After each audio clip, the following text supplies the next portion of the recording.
నమస్తే ఫ్రెండ్స్, నేను మీ సూర్య Sunil. Welcome to Makar TV Telugu. October 18, 2025 నుండి డిసెంబర్ 5, 2025 వరకు అంటే దాదాపుగా ఒక 50 రోజుల పాటు కుంభరాశి వారు కొన్ని విషయాలు జాగ్రత్తగా ఉండవలసిన పరిస్థితులు అయితే ఉన్నాయి. ఇందులో మరీ ముఖ్యంగా అక్టోబర్ 18, 2025 నుండి నవంబర్ 11, 2025 వరకు.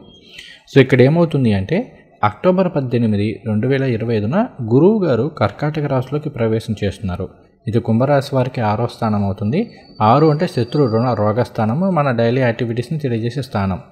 ఈ స్థానంలో గురువు గారు ఎటువంటి ఫలితాలు ఇస్తారు అనేది ఆల్రెడీ ఒక వీడియో చేశాను, ఫుల్ లెంత్ వీడియో, అది ఒకసారి చూడండి.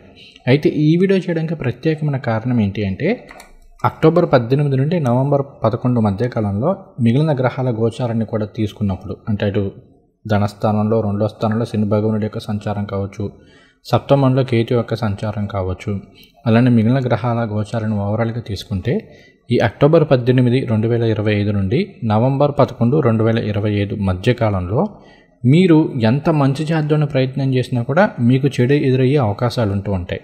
అంటే ఇక్కడ ఈ టైంలో ఎలా ఉంటుంది అంటే అసలు మీకు ఏమాత్రం సంబంధం లేని విషయాల్లో మిమ్మల్ని ఇన్వాల్వ్ చేయడం కావచ్చు, అసలు మీ తప్పు లేకపోయినా మిమ్మల్ని తప్పు పెట్టడం కావచ్చు, ఇలాంటివి జరిగే అవకాశాలు ఉంటూ ఉంటాయి.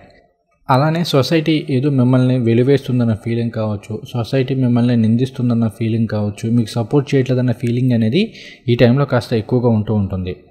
అలానే ఈవెన్ మీ సొంత బంధువుల్లోనూ మీ స్నేహితుల్లో కూడా ఏంటంటే వాళ్ళు పెద్దగా మిమ్మల్ని కలవకపోవడము, లేదంటే మిమ్మల్ని కలుపుకోలేకపోవడము, ఇట్లాంటివి జరిగే అవకాశాలు ఉంటూ ఉంటాయి. అట్లీస్ట్ మీరు అలా ఫీల్ అయ్యే అవకాశాలు అయితే ఎక్కువగా ఉన్నాయి.